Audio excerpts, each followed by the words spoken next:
Cylinder का समस्या आया है, shortage of supply LPG cylinders का, और उसके कारण आज तक 20% ऑफ अपना होटल्स बंद हो चुका है। सारे जो लोग आए थे होटल ओनर मालिक कि भाई हमारा गैस अगर पूरा बंद कर देंगे तो होटल तो पूरा बंद हो जाएगा। तो कर्नाटक में होटल स्ट्राइक पे जा रहे हैं। एक दिन सिलेंडर गया तो हमको इतना टेंशन आता है कि अभी क्या करना है, क्योंकि हम स्टोव नहीं जला सकते, रॉकेल मिलता नहीं है। हाँ, ब्लैक में मिल रहा है। ब्लैक में वहाँ पे ब्लैक में जाओ 1400-1500 रुपए का सिलेंडर है। पाठशाला की पहली क्लास, पाकिस्तान में लॉकडाउन, बांग्लादेश में हाहाकार, ईरान युद्ध से तेल और गैस की कीमत रॉकेट बनी। भारत में मोदी क्या क्या कर रहे हैं? कहीं रेस्टोरेंट बंद हो रहे हैं, कहीं पब्लिक लाइन में एलपीजी सिलेंडर और पाइपलाइन वाली गैस की किल्लत का सच क्या है?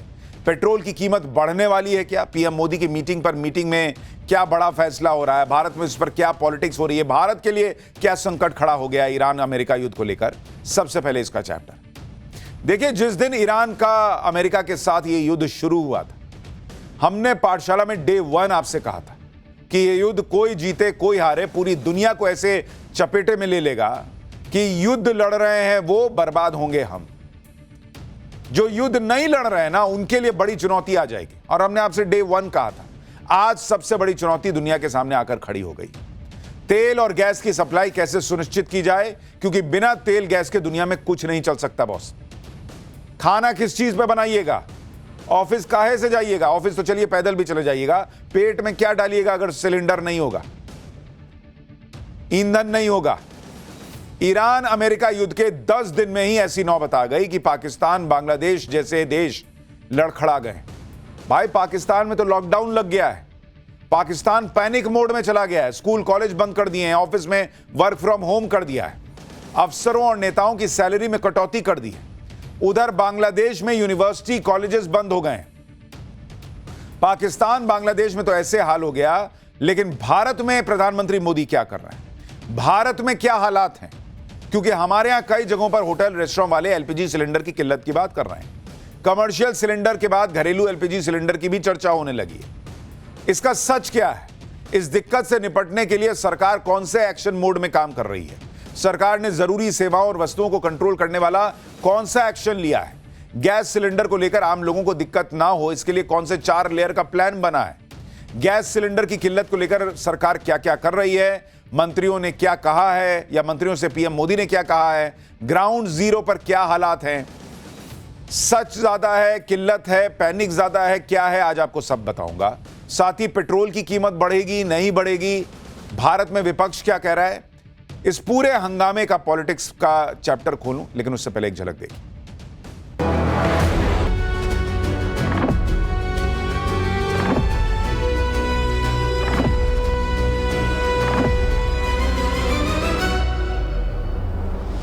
गुरुवार से ही हमें सिलेंडर का समस्या आया है, shortage of supply LPG cylinders का, और उसके कारण आज तक 20% ऑफ अपना होटल्स बंद हो चुका है। सारे जो लोग आए थे होटल ओनर मालिक कि भाई हमारा गैस अगर पूरा बंद कर देंगे तो होटल तो पूरा बंद हो जाएगा। तो कर्नाटक में होटल स्ट्राइक पे जा रहे हैं। एक दिन सिलेंडर गया तो हमको इतना टेंशन आता है कि अभी क्या करना है, क्योंकि हम स्टोव नहीं जला सकते, रॉकेल मिलता नहीं है। हाँ, ब्लैक में मिल रहा है। ब्लैक में वहाँ पे ब्लैक में जाओ 1400-1500 रुपए का सिलेंडर है। ईरान अमेरिका वॉर ने तेल के दामों में आग लगा रखी है, लेकिन सिर्फ तेल की बात नहीं है, गैस का भी बड़ा संकट दुनिया के सामने आकर खड़ा हो गया है। क्योंकि गैस की सप्लाई उस तरह से नहीं हो पा रही जिस तरह से पहले हो रही थी, और इससे हमारे सामने बड़ा चैलेंज आ गया है।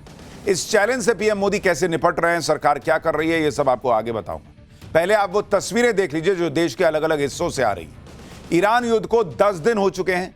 10 दिन तक तो भारत में कोई पैनिक नहीं हुआ, लेकिन अब कुछ कुछ तस्वीरें आ रही हैं जो बता रही हैं कि आगे चैलेंज बड़ा हो सकता है।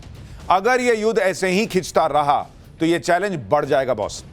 जैसे आप देखिए कि हर जगह पर आज एलपीजी की बात हो रही है। कई जगहों से ऐसी तस्वीरें आई कि एलपीजी सिलेंडर के लिए लाइन लगने लग गई, लोग एलपीजी सिलेंडर की बातें कर रहे हैं। क्या कोई ऐसी किल्लत आने वाली है? लोगों के मन में पैनिक आ रहा है। सच क्या है इसके बारे में आपको डिटेल से बताऊंगा। लेकिन पहले यह देखिए कि एलपीजी को लेकर किस तरह की बातें लोग कर रहे हैं।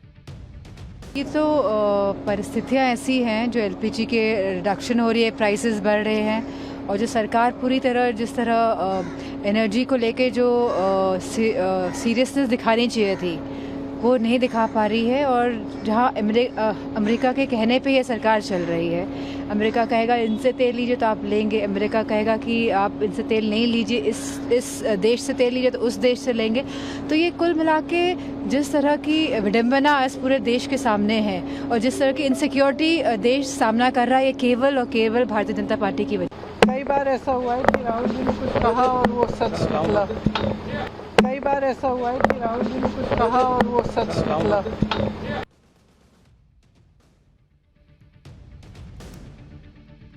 विपक्ष कल से ही यह बात कर रहा है कि ईरान क्राइसिस को लेकर चर्चा करो।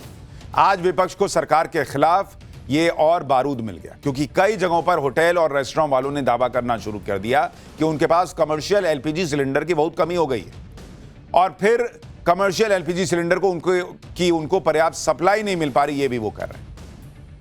इसी से एलपीजी चर्चा में आ गया। अलग अलग राज्यों में जो होटल एसोसिएशन है उन्होंने दावा कर दिया कि उन्हें बहुत दिक्कत आ रही है। जैसे Indian hotel and restaurant association, जो मुंबई में होटल एसोसिएशन है, उसने कहा कि शहर में सिलेंडर की कमी की वजह से 20% होटल बंद हो गए। एसोसिएशन ने चेतावनी दी है कि अगर ऐसा ही चलता रहा तो अगले 2 दिन में 50% होटल बंद हो जाएंगे।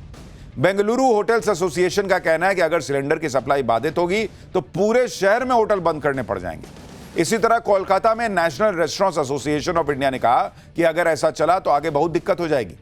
Hotel and restaurant association of Odisha ने कहा है कि पेट्रोलियम मंत्री हरदीप पुरी के दखल की जरूरत है। यानी होटल एसोसिएशन के लोग अलग अलग प्रदेशों में कह रहे हैं कि भाई होटल बंद हो रहा है या बंद हो जाएगा।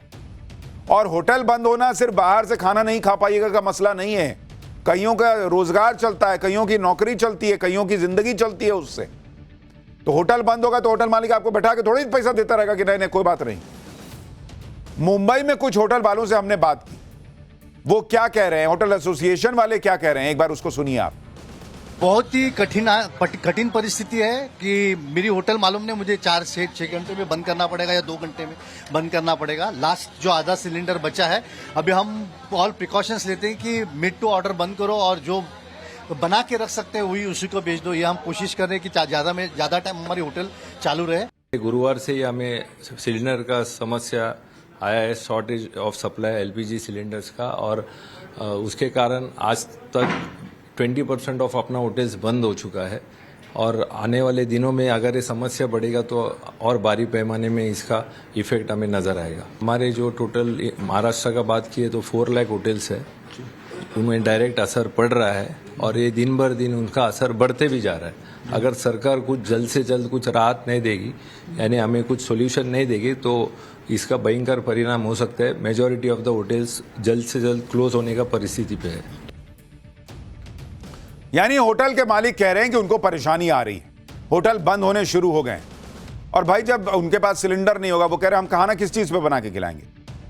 होटल और रेस्टोरेंट वाले कह रहे हैं कि कमर्शियल गैस की सप्लाई में प्रॉब्लम हो रही है, लेकिन कमर्शियल एलपीजी को लेकर दिक्कतों की खबरें आई तो कई जगहों पर घरेलू एलपीजी सिलेंडर को लेकर लोग तनाव में आ गए। कई जगहों पर एलपीजी गैस के लिए लाइन लगी दिखी। जिन्हें जरूरत है वो भी सिलेंडर लेने पहुंच गए और जिन्हें अभी जरूरत नहीं भी है वो एक्स्ट्रा सिलेंडर ले जाने के लिए पहुंच गए, क्योंकि दिमाग में एक आ गया कि भाई कल को पता नहीं मिले ना मिले, एक सिलेंडर एक्स्ट्रा रख लो। कई जगहों पर लोग एडवांस में गैस बुकिंग करवाने लग गए।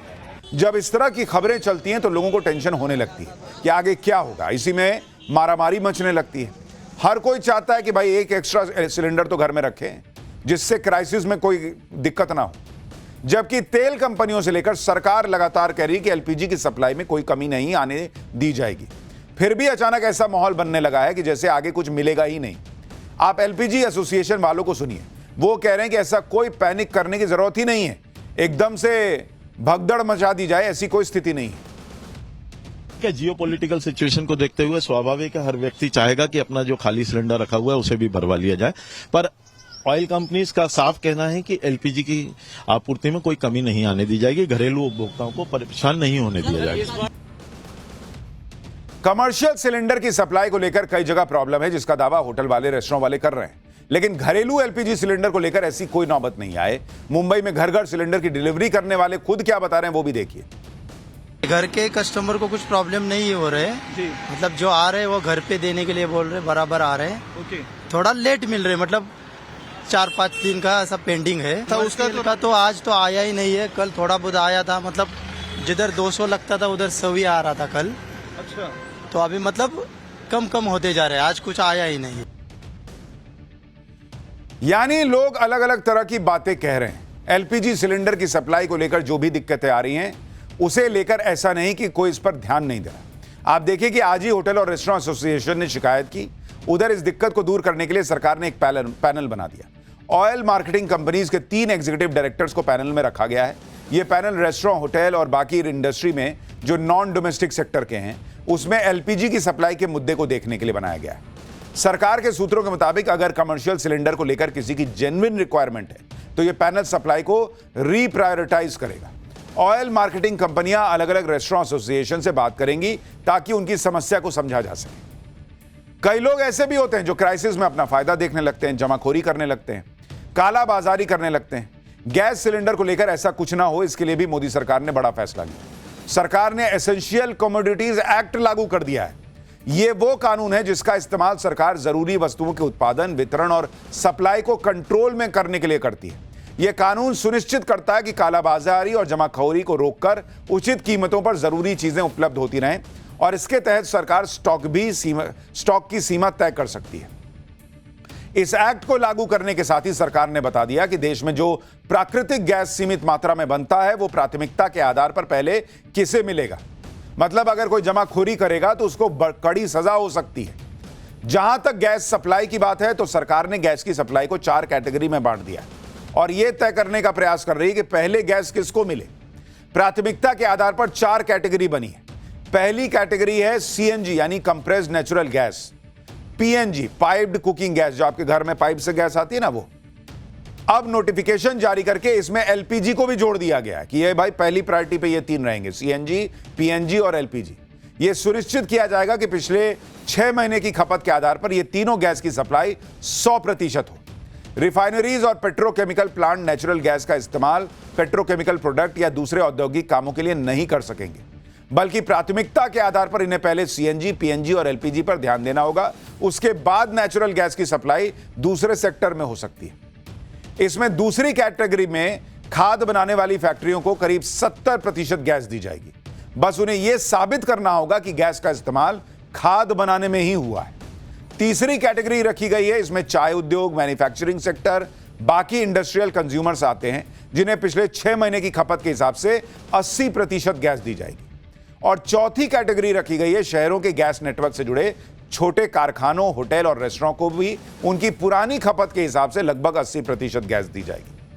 अगर इसके बाद भी पहली कैटेगरी को गैस की कमी होगी, मतलब घर में खाना बनाने वगैरह के लिए अगर दिक्कत हुई, तो बाकी इंडस्ट्री के कोटे को कम किया जाएगा ताकि पब्लिक को घर में दिक्कत ना हो और उसको सिलेंडर मिलता रहे, उसको गैस मिलती रहे।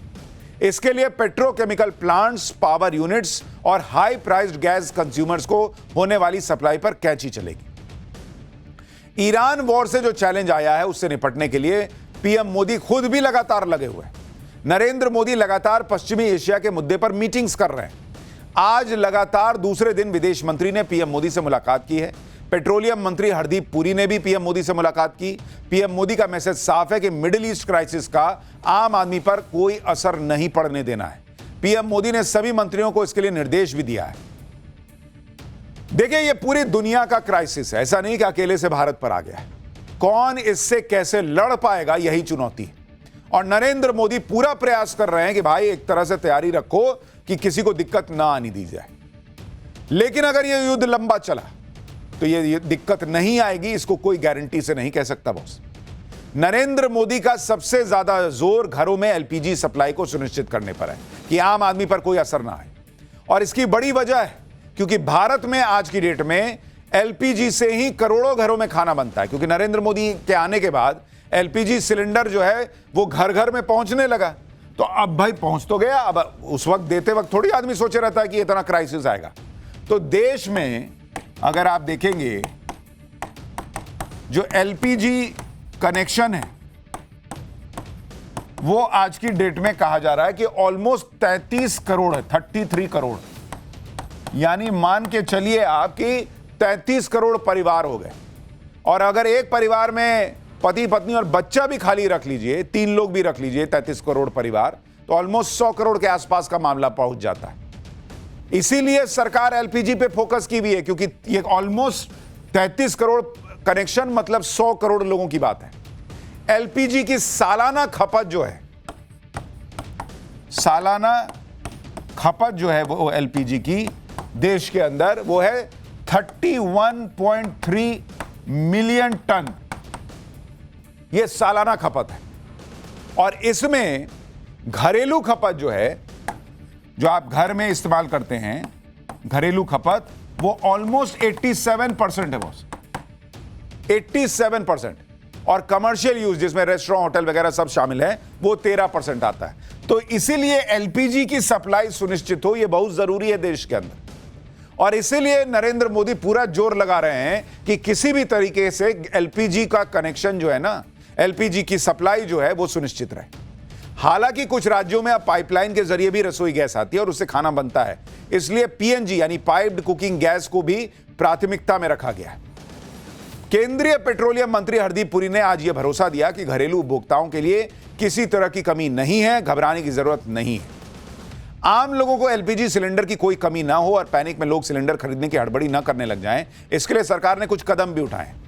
जैसे सिलेंडर बुक करने के लिए पहले 21 दिन का गैप होता था, उसे बढ़ाकर अब 25 दिन कर दिया गया है। सूत्रों के मुताबिक ऐसी घटनाएं सामने आई जिसमें जो लोग पहले 55 दिन में सिलेंडर बुक कर रहे थे, वो 15 दिन में ही बुकिंग करना शुरू कर दिए।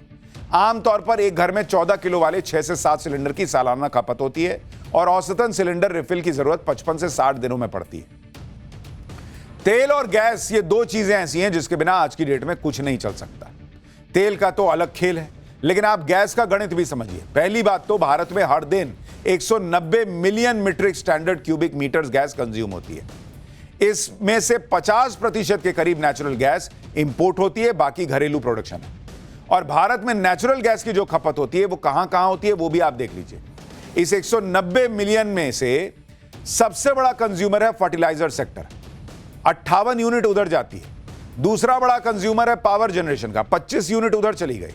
तीसरा बड़ा कंज्यूमर है रिफाइनरीज, वहां 22 यूनिट चली गई। चौथा बड़ा कंज्यूमर है सिटी गैस डिस्ट्रीब्यूशन, जिसमें 37 MMCMD जाता है। सिटी गैस डिस्ट्रीब्यूशन में वो गैस आती है जो आपके किचन तक पहुंचती है, और वो गैस आती है जिससे आपकी कार चलती है। ये भी 3 तरह से आप तक पहुंचती है, एलपीजी, पीएनजी और सीएनजी। भारत में हर साल 30 से 31 मिलियन टन एलपीजी कंज्यूम होती है, यानी हर महीने 2.5 मिलियन टन के करीब। भारत में 33 करोड़ से ज्यादा एलपीजी कंज्यूमर है और इसीलिए इसकी सप्लाई बड़ी जरूरी है। चुनौती यह है कि भारत अपनी एलपीजी की जरूरत का 60% बाहर से इंपोर्ट करता है, और इस इंपोर्ट में 90% उसी स्ट्रेट ऑफ हॉर्मूज से आता है जहां अभी मामला फंसा हुआ है। अगर स्ट्रेट ऑफ हॉर्मूज में कोई डिसरप्शन होता है तो सीधे हमारे किचन पर असर पड़ता है। और इसीलिए हमने पाठशाला में आपको डे 1 में कहा था कि यह कोई रूस यूक्रेन युद्ध नहीं है कि भाई उधर चल रहा है, इधर ठीक है, थोड़ा बहुत असर हो रहा वाला हिसाब है। मिडिल ईस्ट का युद्ध में फंस जाना, खाड़ी देशों का युद्ध में फंस जाना, यह सारा संकट शुरू होगा।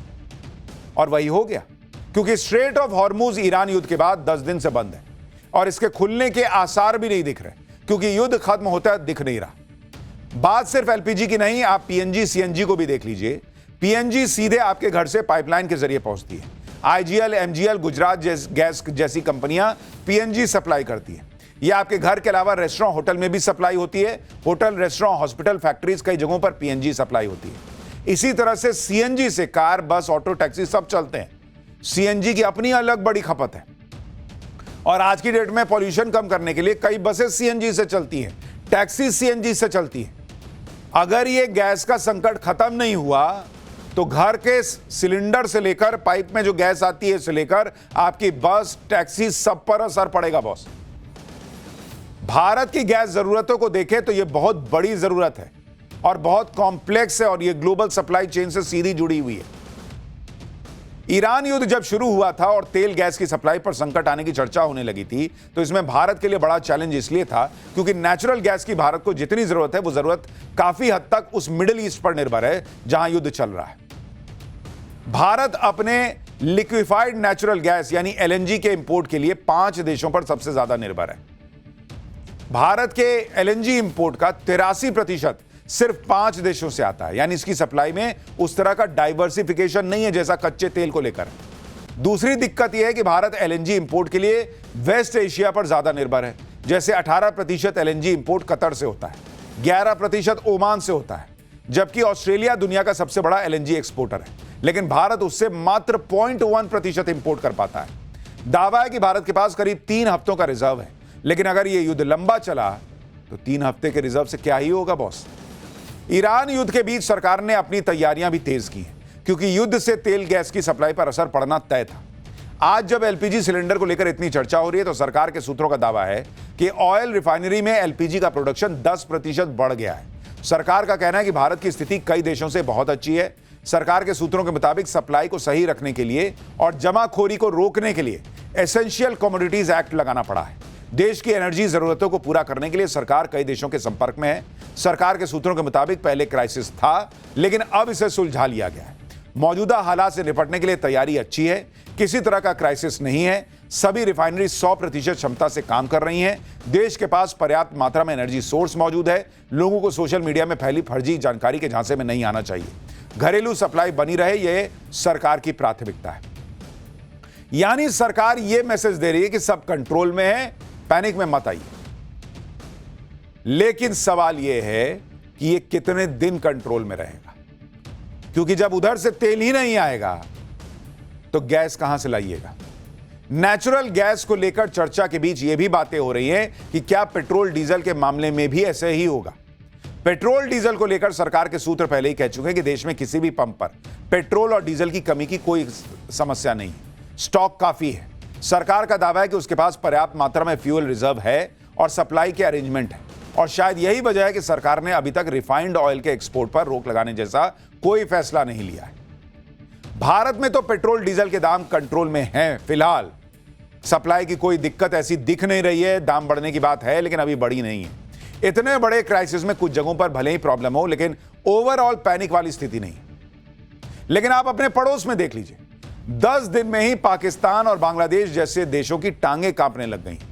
पाकिस्तान में क्या हो रहा है वो आपको बताऊंगा तो आपको समझ में आएगा कि भारत अभी कितनी मजबूत स्थिति में दिख रहा है। फिलहाल ईरान युद्ध की वजह से पाकिस्तान में तेल की भयंकर कमी हो रही है, और इसी कमी से निपटने के लिए पाकिस्तान को अपने स्कूल दफ्तरों पर ताला लगाना पड़ा है ताकि लोग ज्यादा फ्यूल का इस्तेमाल न कर पाए। पाकिस्तान की सरकार ने ऐलान किया है कि स्कूल 2 हफ्तों के लिए बंद रहेंगे। हायर एजुकेशन कॉलेज यूनिवर्सिटी की क्लासेस ऑनलाइन कर दी जाएंगी। सरकारी दफ्तर हफ्ते में सिर्फ 4 ही दिन खुलेंगे। सरकारी विभागों के 50% कर्मचारी वर्क फ्रॉम होम करेंगे। अगले 2 महीनों तक सरकारी विभागों को मिलने वाले फ्यूल में 50% कटौती की जाएगी। पाकिस्तान के पंजाब प्रांत में सभी शिक्षण संस्थाओं को 31 मार्च तक के लिए बंद कर दिया गया है। मंत्रियों को सरकारी कोटे से जो तेल मिलता था उसको सस्पेंड कर दिया गया है।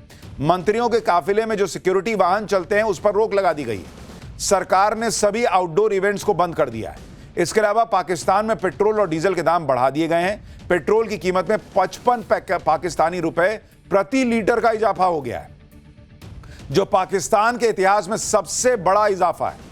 सिर्फ पेट्रोल ही नहीं, हाई स्पीड डीजल की कीमत में भी करीब 20% का इजाफा हुआ है। यानी पाकिस्तान ईरान अमेरिका युद्ध के 10 दिन के अंदर बाप बाप कर रहा है। आधा पाकिस्तान लॉकडाउन में चला गया है और वहां पर लोगों की सैलरी तक कट हो रही है।